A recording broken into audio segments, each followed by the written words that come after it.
I'd like to start off this video with a simple enough question. What exactly defines you in this present moment? Is it the way you act, the way you speak, the way you present yourself to others? Or is it the people you surround yourself with? Your past, actions, regrets, memory and all, accumulating into one whole picture of the present moment, flaws in plain view. But what if that past is something you can't bear to look at? Something that only brings you pain, even in this moment. Even if everyone else can only see the past, have you truly changed? Welcome back to another brain-rotted Astro Boy 2009 video. My apologies for slamming you with the philosophy hammer in the first 30 seconds in the video, but I promise it comes back into play later. After the pre-coding essay, I put out a poll for which video you guys to be the most interested in, and general character analyses won by a landslide.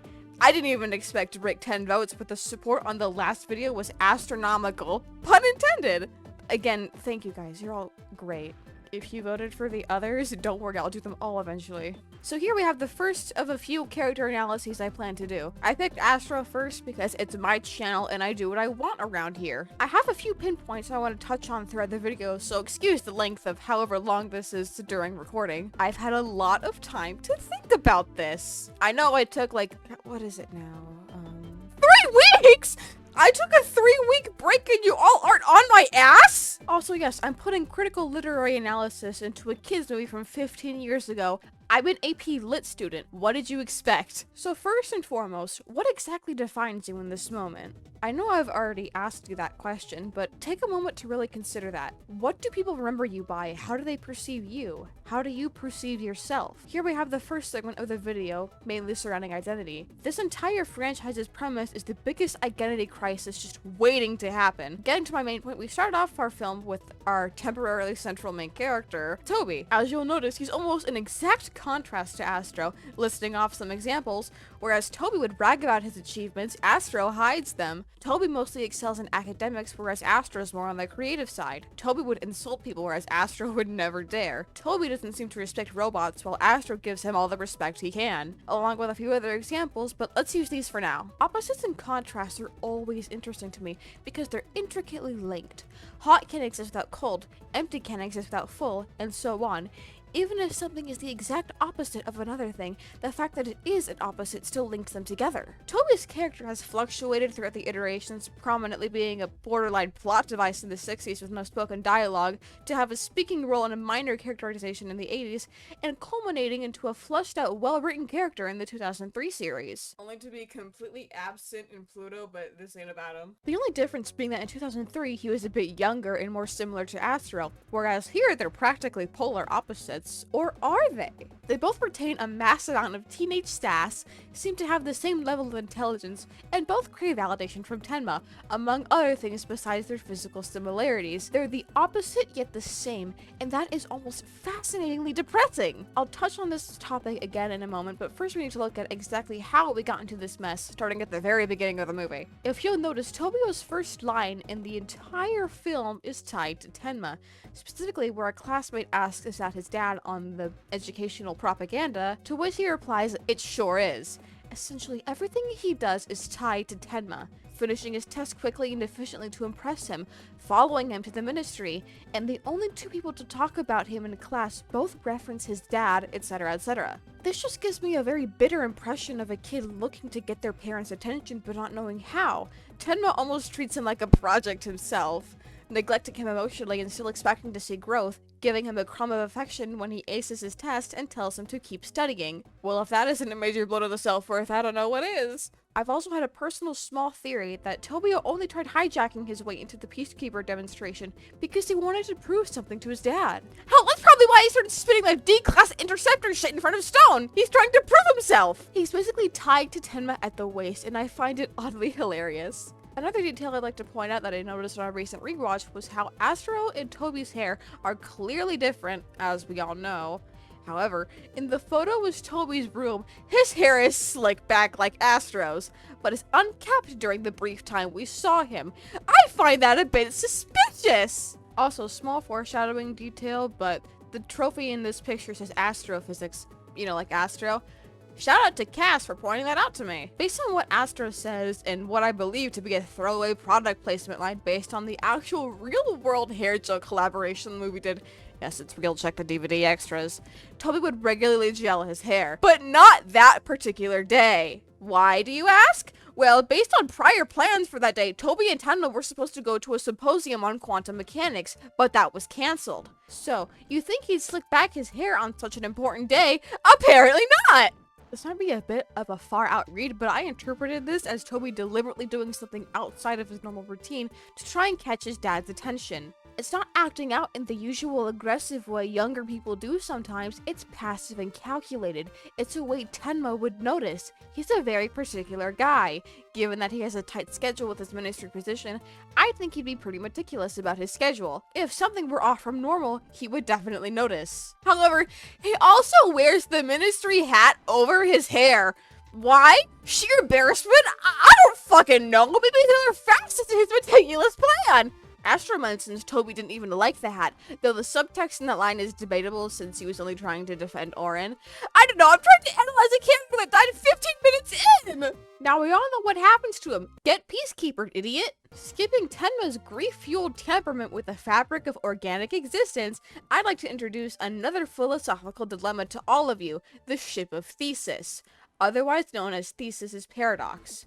You probably already know about this if you've read my favorite manga series, Hoseki no Kuni. It asks about a ship that's replaced piece by piece over time, and if it truly stays the same despite the ship having so much of it replaced. It's a bit of a stretch, but I think this is applicable to the movie in a way.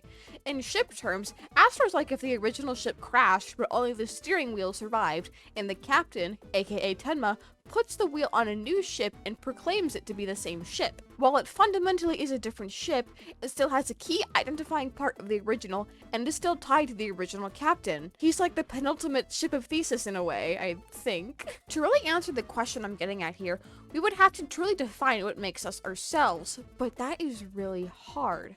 Humans are constantly changing physically and mentally.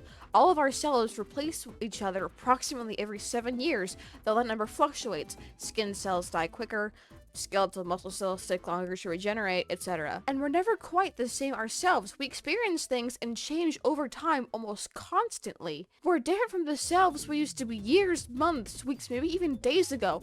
We ourselves are our own ships of Thesis. Asking what makes us ourselves is still a question that challenges people to this very day, and there's no real solid answer. Whereas you think one facet may define you, so many other people have that facet as well. It's a type of question with only paradoxical answers, and I don't think we'll ever get a solid answer. Yes, I'm taking philosophy in college, leave me alone. Moving on to wherever the fuck that was, we're shown the creation of our titular main character, which also happens to be the best boy in the world and has done no wrong. Whenever I look at him, I don't get maternal, I get kicked into older sister mode. I'm not gonna parent him, but I'd definitely take him to Walmart to buy Hot Wheels. I'd also probably beat the shit out of anyone who has wronged him. I keep a list. Side note here, but how the hell did he get all of Toby's memory from a strand of hair? I know it's most likely plot convenience and pseudoscience, but memory in the human brain is electrical signals bouncing between neurons in specific patterns. If his memory can be contained in a single strand of hair, this implies that his hair is an extension of his brain. What the fuck did Tenma do to him? Oh wow, hey look, he's getting electrocuted to life, and oh my god! Anywho, he's created and brought back home. I've wanted to analyze the scene where he wakes up to Tenma at the edge of his bed for a while now, so this particularly made me want to eat drywall. Off the bat, he's immediately confused as to why Tenma's even there, and asks if he's been sick or something. This implies that Tenma was only immediately around when something was wrong, further proving my earlier point. Fuck, it looks like he's already been used to physical affection. Look at all the time he's been hugged by Tenma besides the ending. He's so uncomfortable and confused. What the fuck, man? This kind of tactic is called haunting the narrative. Toby is still semi-here, haunting quite literally everybody. He haunts Astro in every moment because he's wearing his face. He haunts Tenma with grief. He even haunts the damn soundtrack! But that's a topic for another video. Back onto the plot, Tenma tells Astro that he's quitting his job at the ministry to be his dad full-time, and he actually seems really happy about that, even though he dips a few minutes afterwards for some reason. I don't know, throw tomatoes at him. Then we have another pivotal difference between these two. Whereas Toby was interested in weapons and seemed to know a lot about them given his interaction with Stone, Astro is visually appalled by them. He's also much more outward with creativity and does the papercraft airplanes to test Da Vinci's theories. This is a prevalent personality trait throughout most iterations. In the 60s, where he was asked to draw still life, he drew the molecular structure. In Pluto, Adam gravitated towards memorizing facts from the books in his room, etc., etc. I just think that's neat. Anyway, Tenma comes back and immediately scolds him. Tenma's realization after this that a robot shouldn't be wearing his son's hat will always crush me. He then tells Astro to go to his room, and when he protests, he yells, "Do as you're told," like a machine. Oh, Tenma, your 2003 is showing. Up until this point, Astro hasn't questioned his identity in any capacity. He also hasn't questioned why his boots won't come off. For some reason. What I'm getting at is that he's under the impression that everything is supposedly normal, but Tenma's the one acting off. They both think the other is the one off, but they're both different. I'm not okay! Head back to Astro in Toby's room looking at the photo, asking what's different, and that he hasn't seen Tenma that angry before. I've seen some debate on this line implying that Tenma was never truly mad at Toby, but I've always interpreted this as him never being around to get that angry. That's incredibly fucked up. Then we get the squeegee bots doing, okay, whatever. And then we get my favorite scene, the flying scene. Y'all know me, I am incredibly predictable. I've explained why it's my favorite in some other of my videos, but I'm going to do it again because I'm a broken record. I can't get over him being all happy and then having that happen is taken out back and shot to death by Tenma. Okay? This scene is a part of my soul, not only because of that, but because he's so happy. Thinking about Toby, he probably had a miserable life, and to think that in this moment, he still thinks he's Toby, and is probably the happiest he'll ever be in the film, thinking that he's discovered something amazing he can do, will always rip out my heart brutally. And what's the first thing he says after getting the hang of flying? The first thing that pops into his head and lights up his face, "I gotta show Dad," implying that Toby had to go through astronomical loops, pun intended yet again, to get Tenma's attention, and he thinks he's finally done it. Circling back again to the "I don't want you" scene, looking at it from a lot of different angles has proven interesting over time. Astro descends to hear Tenma saying he can't bear to see his face again, and he's horrified. He walks in and asks what's going on and why he's being talked about like this, implying Toby never heard Tenma reprimand him to this kind of degree, reiterating that Toby had never seen Tenma truly angry. Even though Echanamizu tries to stop him from talking to Tenma, Astro insists and tells Tenma about what he can do, with Tenma frustratingly asking how he thinks this could work. Astro then immediately blames himself for Tenma being angry, asking what's wrong with him and why don't you love me anymore. This kind of self-blame prevails throughout the movie, so stick around for that! Then we get the whole speech about he isn't his son, blah blah blah, parental neglect, fuck this guy, and for some reason, the animators decided they wanted to kill me! Astro's facial expressions in this scene were specifically made to shoot me worse than a .40 caliber bullet. He's visually trying to process what he's been told, which, let's tally off what he says. But he isn't my son. I'm not your dad. You're a copy of Toby. Not my son. Don't want. That is 4 traumatic statements, and post-recording week, can we get a traumatic event counter going? Thank you. Another aspect of this conversation I've wanted to touch on is the robot part. Tenma implies that because he's the robot, he isn't his son. What always frustrates me with scenarios like this, that in fiction and reality, humans are always so eager to dehumanize and place machines at a lower status than humanity, but for what? Because they're other than human? I even got a comment like this on my last video, and they cited the B-movie as an example. For some fucking reason. I prefer sugar-free, artificial sweeteners made by man! I actually conducted an experiment with this to see why we put sentient machines down, even though they're simply a scientific theoretical in today's society. I made my conservative dad watch Pluto. When we finished the first episode, I cried about North Number 2. Again. Because I'm a little bitch. And my dad was surprised I felt anything for him at all. He thought the emotion in his story felt forced. On top of that, the topic of robots in general came up in our conversation. He told me he hoped that if I was ever forced to choose between a human and a robot, he hoped I would choose the one with a soul. He was obviously referring to humans, but I don't really see why, so I asked him. His argument was that humans can't be replaced or replicated and are one of a kind with souls, whereas robots are mass-produced and can easily be replaced. But truly, his talk of souls made no sense to me. His hypothetical made no sense. Why should I have to choose? Can we not coexist? I know we're talking about hypothetical future technology here, but my dad already having these preconceived thoughts of robots being lesser because they're not human actually hurt? Like, humanity's no high horse to be riding around on. We wage war, we create weapons of mass destruction, we hate.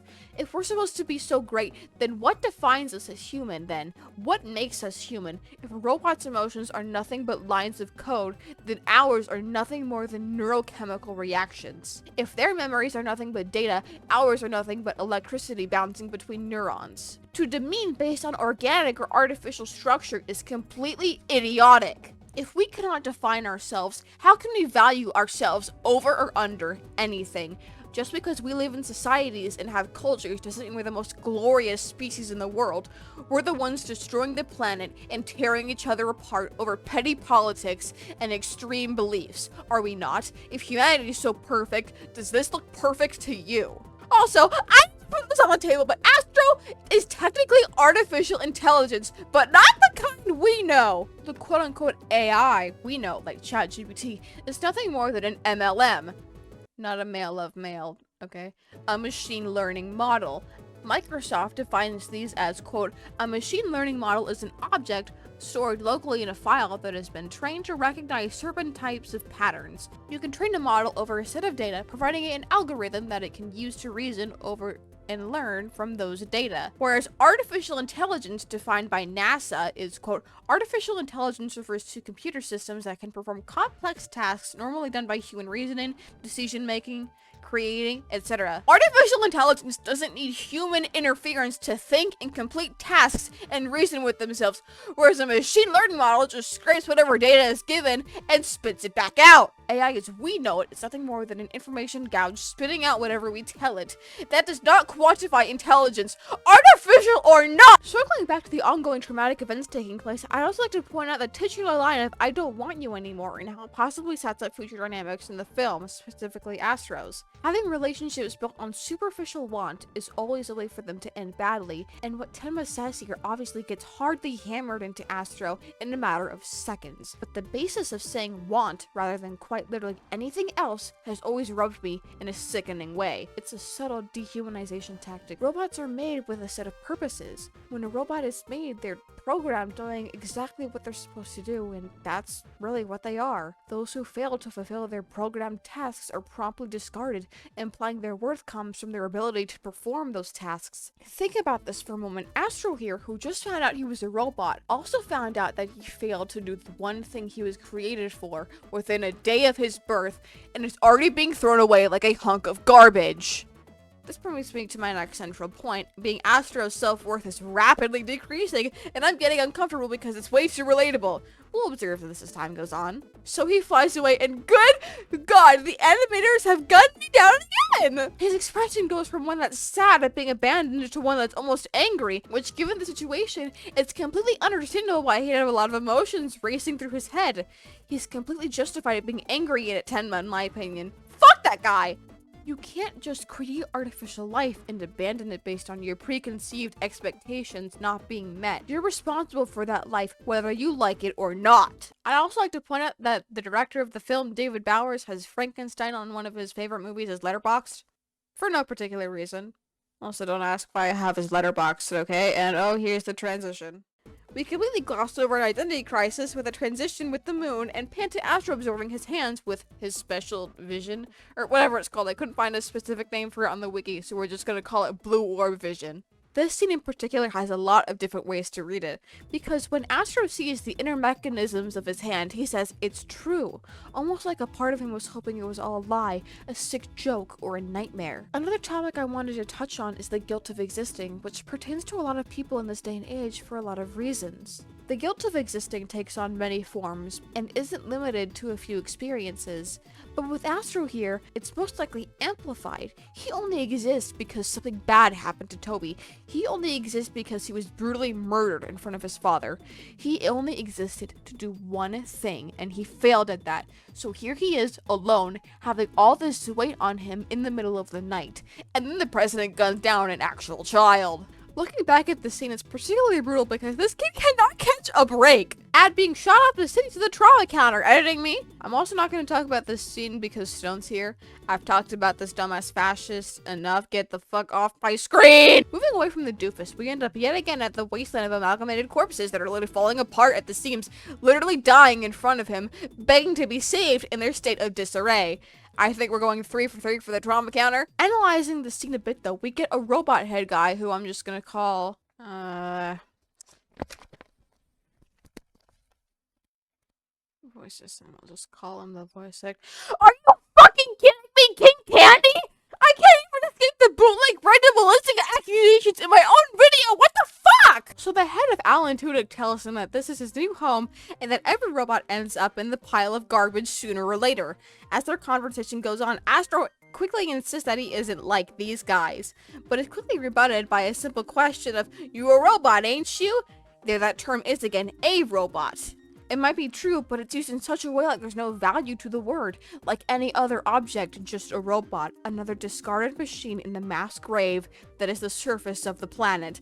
Another subtle hit to the self-esteem. Afterwards, he wanders a bit and reminisces about Tenma still calling him dad. He may have been abandoned, but really, that's the only other person Astro truly has had a relationship with, good or bad. He might still want to go back to that blissful day of unknowing ignorance and maybe try again. Maybe he could pretend right this time. Alas, we cannot go back. It's like the law of equivalent exchange in Full Metal Alchemist! Whereas he gained the knowledge of his true nature, he lost the ignorance he once had.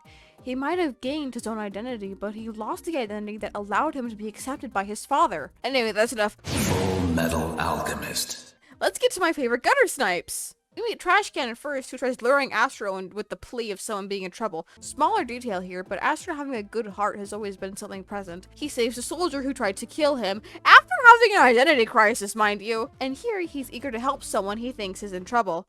Instead, he gets shoved in a hole. Wait, what the fuck? Here, we're introduced to the orphans. Their first interaction with Astro always scratches my brain with nails because of what he chooses to say the first thing to them. What the fuck am I even? He chooses to say, "I'm a kid like you." Keep this in mind for later. It is very important. For now, Cora is tweaking out about how he's from Metro City. Another small blow to the self-esteem because, again, he was part of the problem city, literally dumping garbage on these children. After they all get acquainted, Zane asks why he's on the surface, and Astro's response has never quite made sense to me until now. He responds with, "Looking for something, I guess." He's referring to what elephants had a place for him in the world and how he had to find it. I know it's kind of obvious in hindsight, but I'm kind of dumb if you can't tell. But really, where does someone like him go after this? He's probably the only robot of his kind in the entire world. All the other robots down here are falling apart, and humans either scavenge or use them. If he embraces what he really is, he's considered an object. If he doesn't, he's still hated for where he came from. There is no good way out. When Sludge asks if he ran away, he says, "Not exactly," and sugarcoats being shot off the city and abandoned by his creator by saying, "They sort of suggested I find a new place." Whatever that means. This has two possible reads, but they both manage to keep me up at night. One being that he's lying, yet again, trying to keep everything he's been through under wraps, because bear in mind, this all happened less than 24 hours ago, and I don't think he's ready to talk about any of it, let alone to children. Oi, laddie, you should give me some of your V-Bucks. Or he's trying to justify what these people have done to him, and is trying to minimize the harm they have done. Another point for the self-blame here, I think he blames himself for basically everything that happens in the film. He didn't act like Toby, so it's his fault Timma didn't want him. He had the blue core, so it's his fault he was shot off the city, along with everything else. And then Widget is the one who has to step up and tell him the reality of the situation, saying they kicked him out, which, yes, they did. And Astro was audibly uncomfortable by that reminder. And then he gets kidnapped. I'll let editing me decide if that's a trauma point. The RRF scene doesn't have too much for his character except the whole name debacle, which I'd still argue is very important. When they ask for his name, he hesitates and says Toby, because that's the only name he's ever had, and it's never been his. It's not even his own body, it's a mere reflection of a dead child he cannot and never will fully embody as he was created solely to do. Brushing past the existential body horror, he finally gets his own name, courtesy of Robotsky and Sparks. These are the first pivotal steps to building back his self-worth, by solidifying himself in his own identity and surrounding himself with people who really actually appreciated him. And then the RRF get ambushed. Astro insists on lying about his human status again. Astro, put the shovel down! You're gonna dig the hole deeper! I'd also like to draw attention to the foundation of his self-worth building back up again. When Cora asks for his name, he anxiously dodges the fact that he's a robotic copy of someone else and stumbles around with his words, saying Toby before Cora is all, dude, it's a simple question. It really isn't. He then says Astro with much more confidence in himself and sounds much happier overall. This may be one small event, but he's slowly building back his self-confidence and worth with the help of the people around him. Taking a brief moment before the orphanage, I wanted to go over some behaviors we should look out for in his character, specifically those tied to long and short-term effects of childhood abandonment. Most of the information I tried gathering on this specific topic was from Psych Central, quoting a specific passage from their article on abandonment issues. Quote, people with abandonment issues may struggle with things like having healthy relationships, communicating with others, or even acknowledging their own self-worth. Throughout their article, they list some behaviors that I wanted to bullet point so we could look out for them during our time here, being self-sabotaging, low self-worth, communication struggles, frequent anxiety, and trust issues. The fact that I can think of scenes that fit all the criteria off the top of my head is genuinely concerning! I wanted to try to blend some personal experience onto this topic in particular, but then again I haven't really been abandoned by any of my parents, so I can't quite exactly align with the situation here. So my adolescent ostracism and childhood clinginess will have to do. As a kid, I was very clearly the undiagnosed neurodivergent kid of the class, which made me a prime target for people to pick on me for my odd behaviors. Somewhere along the way I realized that every friendship I'd made was either out of others' pity for me, or was simply shallow acquaintances, and I had been completely ostracized from social normality. It got better for a brief time in middle school with a decently sized friend group, but I was shortly kicked out because I tried defending a friend of mine from being bullied, and he told me he didn't need a girl to protect him. In high school, the cycle repeated itself yet again, decent-sized friend groups slowly disappearing, and people I thought were my closest friends just stopped talking to me once they got into college. What I'm getting at is, I know what it's like to feel worthless because of how other people have treated you. Backing away from my mental baggage, we circle back to the orphanage that feels like a saw trap waiting to be set off. Specifically, I want to go over what he says, or at least try to say to everyone at the table. Here, he actually comes close to letting himself tell the truth, and actually says half of it, saying he doesn't have any parents, given that Tenma disowned him. That's a reasonable statement. However, he hesitates when trying to say what he truly is, and lets Hammock fill in the blank without protest or correction. That's to go on communication struggles and trust issues! But I think it's partially a matter of self-acceptance as well. When he's about to say, he looks down in shame and stops mid-sentence, almost like he can't believe what he's about to say. Given that his entire existence was thrown into question less than 24 hours ago, I'd say this is completely valid. With events like these, they can take a long time to mentally process, especially during childhood. It also takes a while for you to just get the full scope of what really happened, because as a kid, you have a limited view of the events around you, courtesy of your parents and lack of life experience. Personally speaking, it took me a long time to finally understand why my parents divorced and that it wasn't my fault. But as a kid, your view of everything is limited. When you don't understand something bad happening, you're a tad inclined to blame yourself. It also doesn't help that the common denominator to all these traumatic events is him. They may not be his fault in hindsight, but everything coming down all at once sure makes it look like it is. And that's genuinely concerning. He's less than a day old but already needs a therapist. I mean, so do I, but my last one died. After this, we get a scene with Hammock that I really want to dig into, but I'm saving most of my upcoming Hammock analysis. Coming whenever I feel like it. Also known as I don't know. Eventually, he starts off the conversation with another lie, saying he isn't homesick for Metro City, as if anyone believes that. Their conversation steers towards Hammock's past, and he mentions he was thrown away after he used to work with Tenma. What does Astro do? He apologizes. This in itself might not be a result of self-blame, though that might have a small part in it, but apologizing for a lot of things that aren't your fault can stem from low self-esteem and a desire to be liked. I think that's awfully fitting for this situation. Moving on to Zog, his decision to try and help has always befuddled me before I put this entire movie under a microscope for 34 hours straight. He notices Zog and tried to help despite the others' insistence that he's just junk from 100 years ago. He's very insistent on helping. I actually analyzed this bit in my first video, so let's roll that tape back. Now here's another personal read, and I might just be yapping here again, but does anyone else see the transactional relationships here? I swear, it drives me insane. It's throughout the entire movie, I swear, just hear me out. In the beginning with Toby, he immediately brings up his quiz score with his dad in search of affirmation and affection, but only to get a scrap and told not to become complacent. This here is the first example of things being transactional. Toby does good in school and impresses his dad by meeting his astronomical expectations, and in return, he's praised and awarded by Tenma. Look at all the awards were shown in his room and his memories. Do you think he got those for fun? This is inherently awful. Like, that's your kid doing what he knows best to get your attention, and you think that's just normal behavior? Now, on the other side of this coin, we have the transactional relationship challenged by Astro. He comes in swinging with the childhood whimsy and doesn't understand the transactional thing going on between Tenma and Toby. At first, he acts like Toby would, doing all that damn calculus. Seriously, what the fuck was that? But then when he's given praise, he immediately tries to make the situation fun, and that is not welcomed. He can't really bring himself to get too serious about academics since, well, it's a bit obvious that he's a fucking whiz, so studying the same stuff over and over would naturally bore him. So he tries it in a different way with the paper crafts, and what is Tenma's response? To send him away and tell Elephant that he isn't his son. So now we have a new transaction. Act like Toby or the image Tenma has of Toby and gain affection and praise. Act like yourself, get shunned and abandoned. I also think this transactional mindset carries down to the surface with Hamig as well. It's a lot more subtle, but I might be just pulling connections from out of nowhere. Astro sees the orphans getting parts for Hamig's robot games, and even goes with them to do so. This in turn gives a different subtext to why he powers Zog backs up. He sees the orphan kids being loved and doted on and thinks it's because they bring Hamig parts, or at least something along those lines. Now keep in mind, he wasn't there for very long and had a limited perspective. It's mimicking behavior. He brings Zog back to Hamig for two reasons. Yes, he did want to help Zog and definitely could, but he saw no reason not to. But it's also a little reminder that to be accepted anywhere, you have to fulfill your end of the bargain. Now a new flimsy transaction has been created. Astro brings him robots and parts for the games with his powers, and he's given attention, love, and praise that he never got from Tenma. Adding on to this, I think the transactional relationships is only a part of this, whereas I think he genuinely wanted to do something good. Up until this point, he's been beaten down by other people's actions and has basically fancied himself worthless. However, his self-worth is slowly building back up, and this action is one of those building blocks.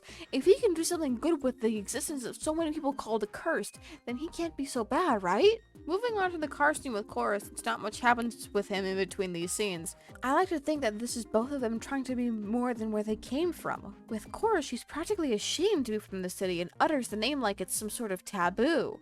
Whereas Astro, he couldn't quite hide it, so he was upfront about it. To me, they're both trying to be more than the sum of their pasts, with Cora's parental problems and Astro's entire physical and mental existence.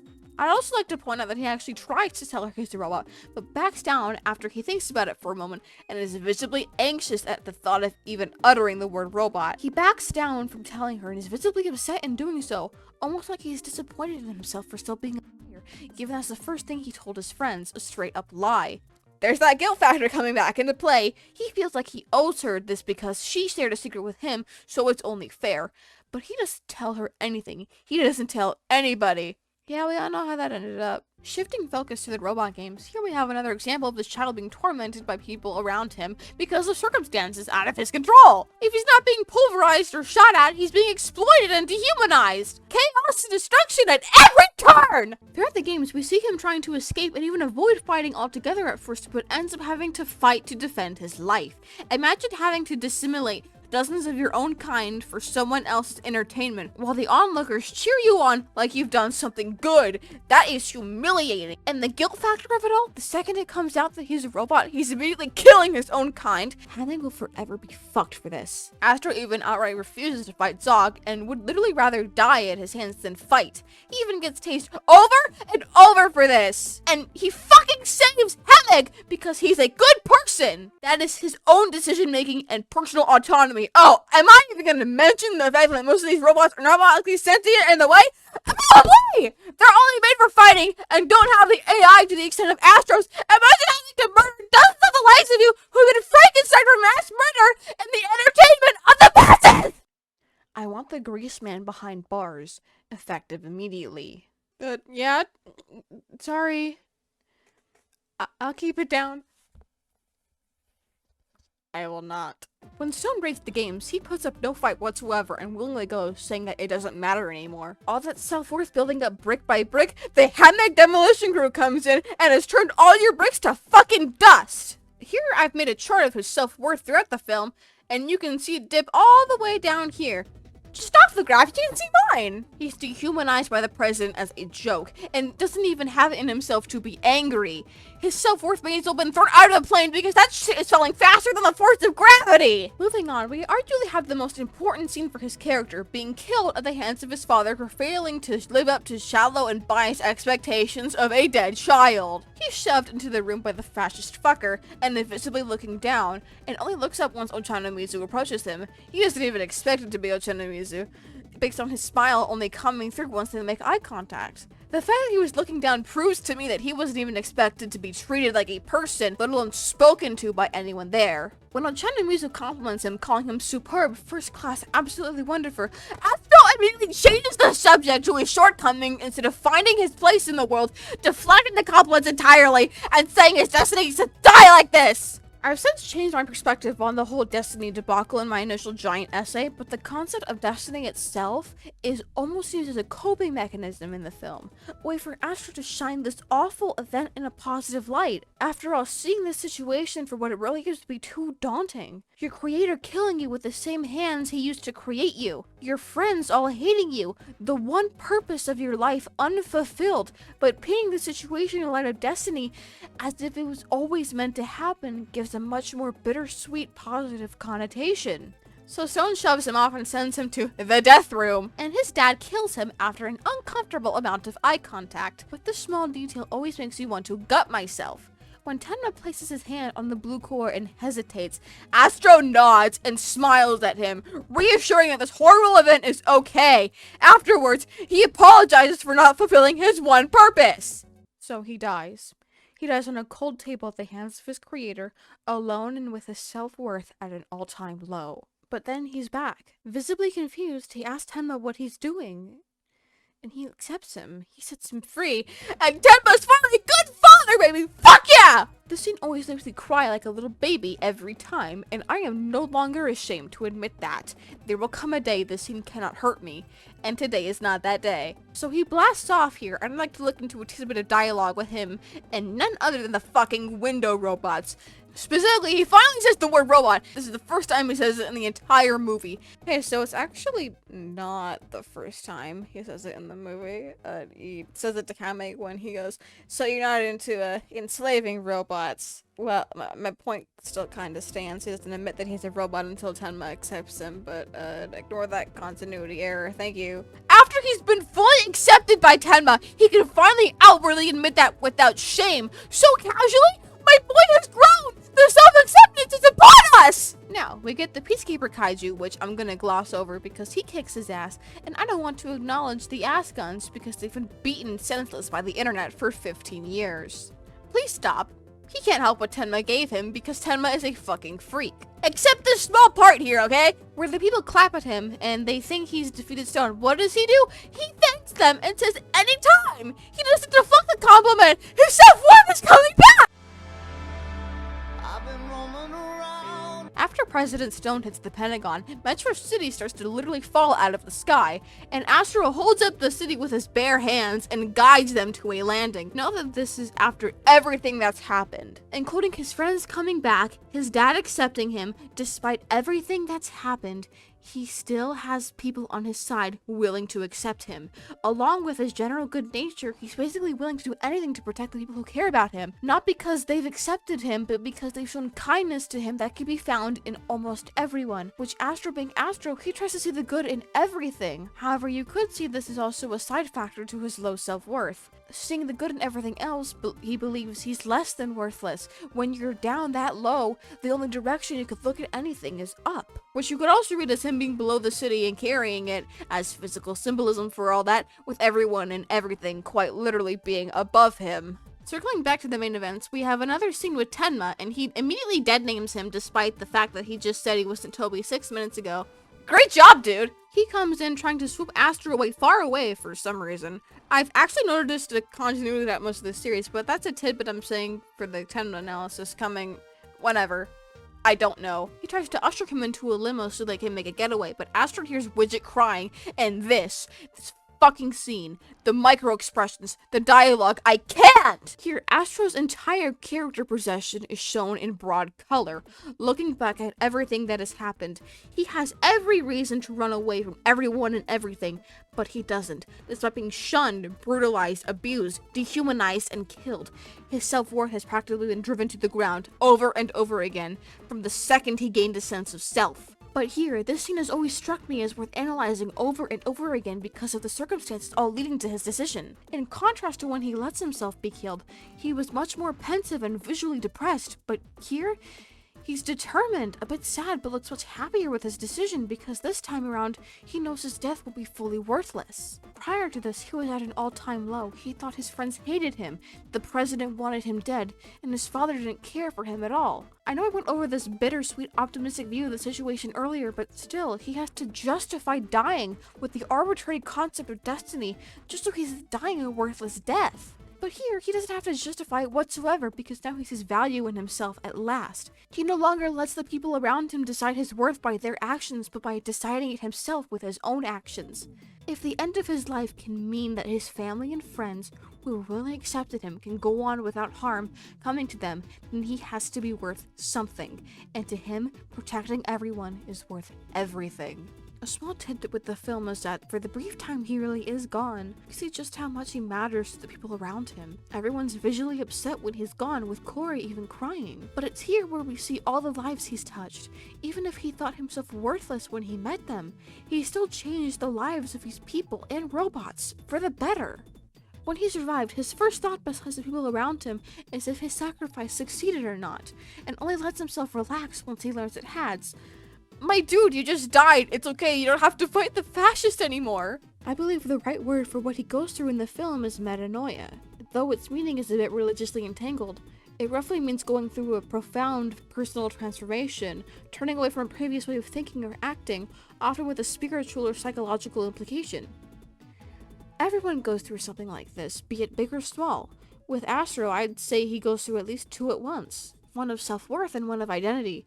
He goes from low after low, questioning who he's supposed to be and feeling completely worthless, to knowing exactly who he is and knowing his worth to the people around him. Through the ups and downs, mentally and physically, he's become his own person. So, he gets back up again, and this time he fights with a smile, knowing who he is, why he exists, and that the people around him value him, and he values himself. If it's any consolation to anyone here, other people cannot define your value.